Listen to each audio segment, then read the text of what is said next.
បងទៅបញ្ចប់ការសិក្សាទីញោមបានសួរថាខ្ញុំអត់មានបទពិសោធន៍ការងារអញ្ចឹងតើគួរសរសេរ CV មិនទៅវីដេអូនេះសម្រាប់បងប្អូនទៅបញ្ចប់ការសិក្សាថ្មីសូមមើលវីដេអូនេះដល់ចប់ដើម្បីដឹងពីរបៀបសរសេរ CV ឲ្យបានល្អ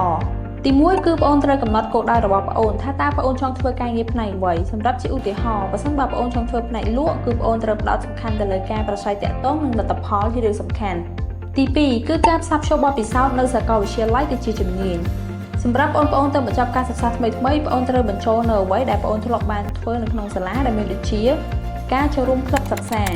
ដែលទាំងអស់នេះគឺបង្ហាញពីការវិភាគទិន្នន័យដោយការធ្វើការស្រាវជ្រាវទៅលើប្រធានបទផ្សេងៗគ្នារបស់បងប្អូនការប្រកួតប្រជែងគឺបង្ហាញពីការគិតបែប logic និងការធ្វើបទបង្ហាញទៅកាន់គណៈកម្មការមួយវិញទៀតគឺការធ្វើការស្ម័គ្រចិត្តគឺបង្ហាញពីការធ្វើការងារជាក្រុមរបស់បងប្អូននិងការគ្រប់គ្រងធនធាន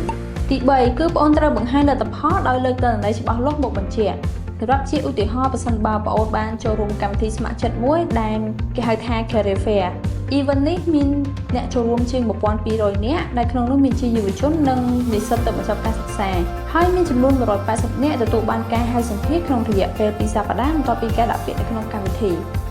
មួយវិញទៀតទៅតាមបណ្ដាញសង្គមកម្មវិធីមានអ្នកស្គាល់ច្រើនរហូតដល់ទៅ 20,000 នាក់នៅលើ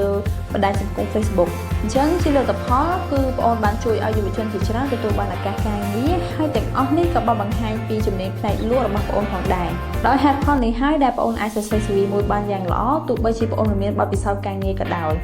បើចូលចិត្តវីដេអូបែបនេះសូមចុច like និង follow page CamHR ឬចូលទៅកាន់ website CamHR ដើម្បីទទួលបានព័ត៌មានពីការងារថ្មីៗជាច្រើនទៀតឬទាក់ទងមកក្រុមការងារ CamHR ផ្ទាល់ដើម្បីទទួលបានព័ត៌មានលម្អិត